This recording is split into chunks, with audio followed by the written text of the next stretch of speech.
Hrvatska demokratska zajednica u 4. izbornoj jedinici ima izuzetno kvalitetnu listu koju predvodi profesor dr. Tuđman.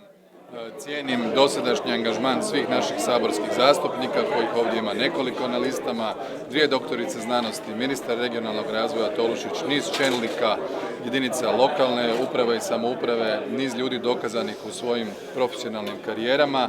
Mislim da smo spremni za puno kvalitetni rezultat nego što je to bilo 8. studenoga.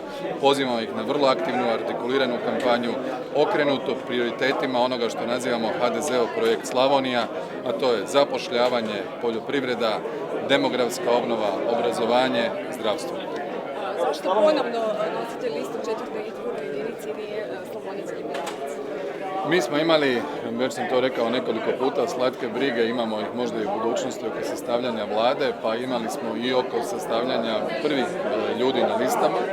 Poruka koju smo željeli uputiti sa doktorom Tuđmanom ovdje na listi je da šaljemo jednog od naših najiskusnijih članova, čovjeka koji izuzetno dobro pozna i sustav obrazovanja, i sustav nacionalne sigurnosti, i sustav vanjske politike i na taj način dati jedan signal našim prijateljima ovdje u Osječko-baranjskoj županiji, u Virovitičko-podravskoj, da dr. Tuđman sa simbolikom svega onoga što je učinio do sada u stvaranju Hrvatske države daje prioritetnu poruku HDZ-a prema Slavoniji i Baranji i Podravini. Slavonija je uvijek bila jako u korište HDZ-a, RTL-ove ankete su pokazale za 5. izbornu jedinicu da ste zadržali onu prednost, dakle 8 saborskih zastupnika. Ipak SDP raste sa 4 na 5, kako to komentirate?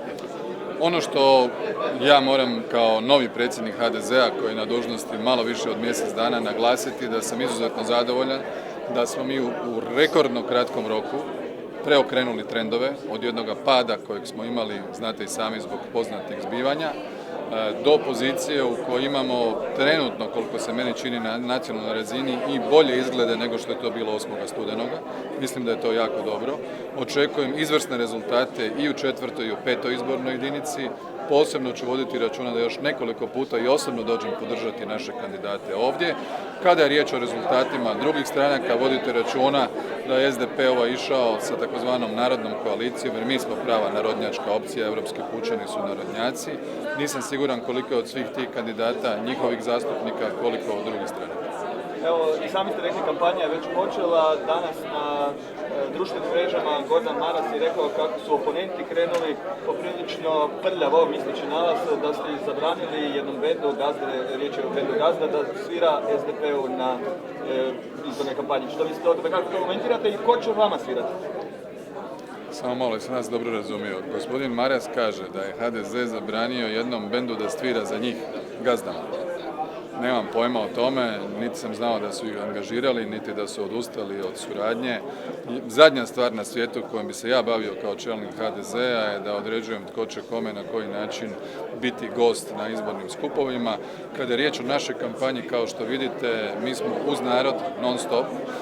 Ove godine neće biti velikih skupova, ljetni su mjeseci, sredstva su ograničena. Ono što želim je slati ključne poruke putem medija, eventualno poneki skup na samom kraju, a i oni koji budu nastupali za nas učinit će to ili kao gestu ili uz minimalnu naknadu.